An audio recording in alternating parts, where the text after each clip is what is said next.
स्वर्गीय पंतप्रधान चंद्रशेखर, ज्या व्यासपीठावर स्वर्गीय यशवंतरावजी चव्हाण साहेब ज्या मैदानात जनतेसमोर बोलले, त्या मैदानात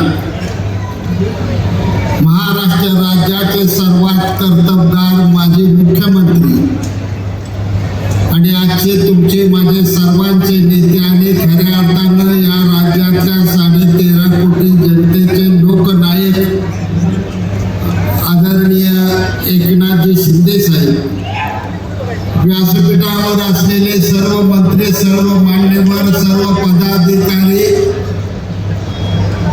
ज्यांचा आज प्रवेश होतोय, ते अतिशय महत्वाचे 2 नेते आदरणीय भगीरथ बालके आणि त्याचबरोबर ज्यांच्या हातात पंढरपूर तालुका मतदारसंघाचा गुलाल आहे, ते अनिलदादा सावंत आणि प्रणितीताई शिंदे आमची कन्या यांचा प्रवेश होतो. जास्त बोलत नाही मित्रांनो, मी एवढंच सांगतो. 74 सालापासून राजकारण करत असताना, कॉलेजच्या जीवनातले विद्यार्थ्यांची चळवळ उभा करत असताना, नागपूर पासून कोल्हापूर पर्यंत आणि बेळगाव पर्यंत दौरा करत असताना अनेक मुख्यमंत्र्यांच्या जवळ जायला मिळालं, अनेक मंत्र्यांच्या जवळ जायला मिळालं, अनेक पंतप्रधानांच्या जवळ सुद्धा मला जायला जीवनात माझ्या मिळालं.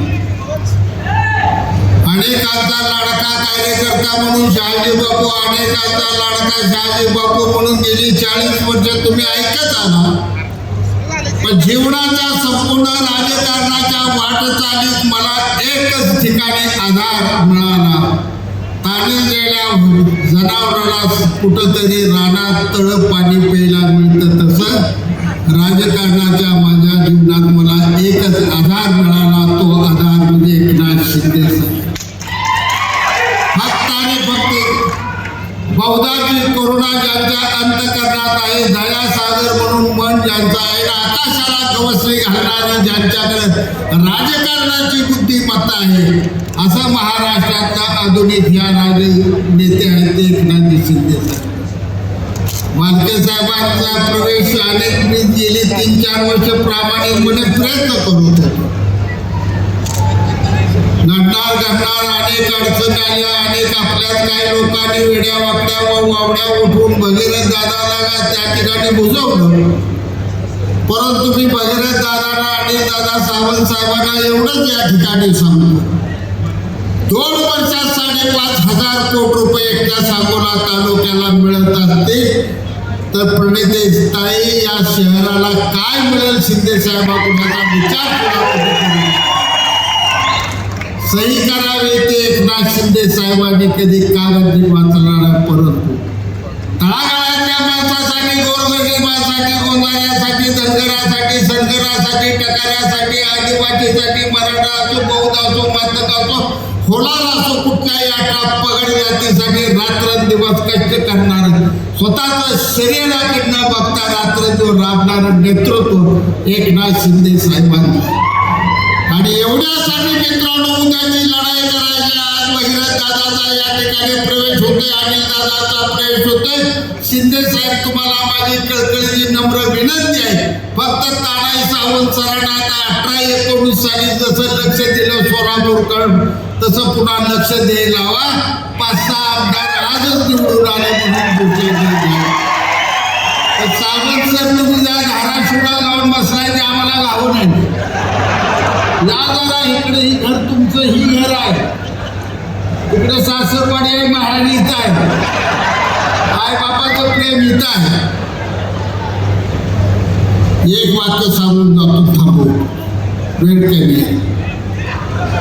हिंदवी स्वराज्याची स्थापना करत असताना मित्रांनो त्या ठिकाणी 12 मावळ्यातल्या तरुणांनी स्वतःच्या घरातली खुरपी घेतली, इळे घेतलं, कोयत्या आपल्या कुळवाच्या फाशी घेतल्या, घिसाळ्याकडे लवाराकडे गेली आणि त्या खुरप्याच्या निळ्याच्या तलवारी आणि ढाली बनवल्या आणि हिंदवी स्वराज्यासाठी छत्रपती शिवरायाच्या पाठीमाग हा मावळ्याचा त्यांना पाठ करून उभा राहिले.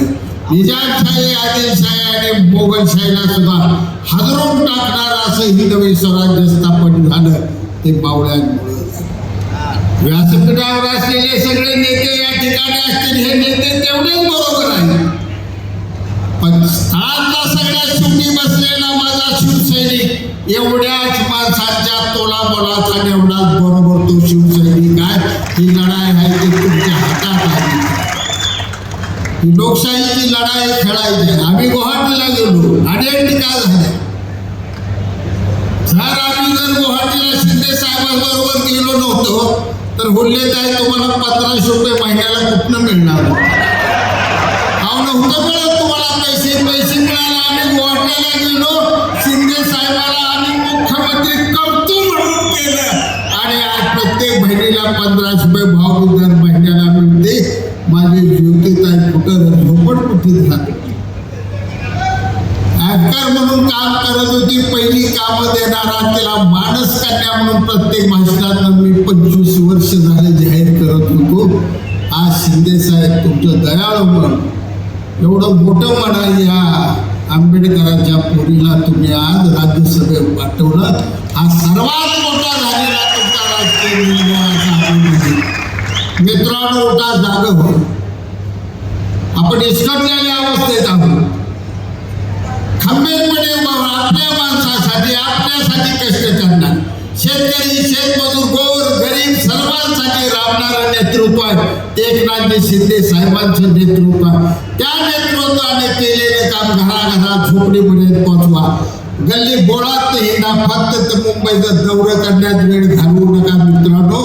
काय लोकांना आहे जिल्हा साहेबांशी सवय लागली आहे, मंत्री सुद्धा कमी आहे त्या मुंबईमध्ये, पण आमची माणसं मात्र 4 जण मुंबईला ठरलेली. हे सगळं बंद करा आता आणि खाली तळात काम करा.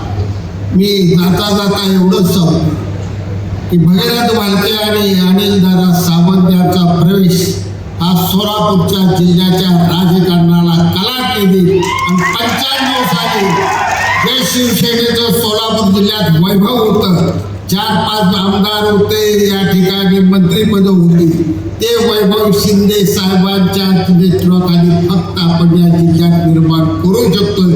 उठा आणि लढाई आहे, ती तुमच्यासाठी लढाई आहे, तुमची माझी लढाई आहे. नेतृत्व फक्त शिंदे साहेबांचं आहे. आपला माणूस, आपल्या घरातला माणूस, शेतकऱ्याच्या पोटी जन्म घेतलेला माणूस, ज्यानं डोंगरावची शेती खांद्यावर पुळव घेऊन शेती केली, रिक्षा चालवे, सगळ्या समाजाचे सुखदुःख माहीत असलेला असा हा दिलदार मनाचा, पण तेवढाच कणखर आडवाण्याला आडवं करण्याची ताकद असलेले नेतृत्व आपल्याला मिळाले. त्या नेतृत्वाचे हात बळकट करा आणि भगीरथ भालके आणि अनिल सावंत या दोघांना उद्यापासून भरभरून साथ द्या मित्रांनो. या तालुक्यातल्या आजूबाजूच्या सर्व तालुक्यात शिवसेनेचा भगवा झेंडा हा फडकल्याशिवाय राहणार नाही. जगाच्या पाठीवर अनेक पक्ष झाले असतील, पण छत्रपती शिवरायाच्या नावानं असलेला एकच पक्ष आहे, तो पक्ष म्हणजे शिवसेना आहे. हिंदू हृदय सम्राटांचे विचार असलेला हा पक्ष आहे. ज्या आनंद दिघेनी रात्रंदिवस डोंगर दऱ्यात वाढवलेली ही शिवसेना, त्यांच्या पाठीमागं एक शाखा प्रमुख म्हणून काम केलेले एकनाथजी शिंदे साहेब आज मुख्यमंत्री आणि पुन्हा उपमुख्यमंत्री. उद्याचं भविष्य दैदिप्यमान तुमचं माझं सर्वांचा एवढं खात्रीनं सांगतो. आणि लोकनायक म्हणून एकनाथ शिंदे साहेबांचे आपण हात बळकट करण्यासाठी रात्रंदिवस कष्ट करून एवढी विनंती करतो आणि माझे 2 शब्द संपवतो. जय हिंद, जय भारत.